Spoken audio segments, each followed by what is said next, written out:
Hey guys, my name is Sahak. I'm actually from USA.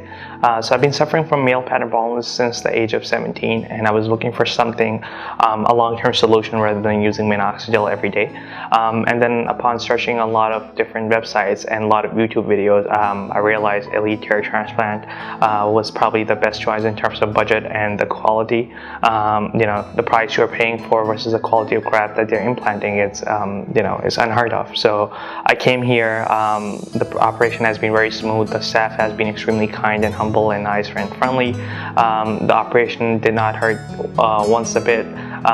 It was very smooth, and the people who were operating on me were very friendly, and they were already, operational in terms of what things needed to be done. So I finally got my transplant, and I look forward to having full set of hair.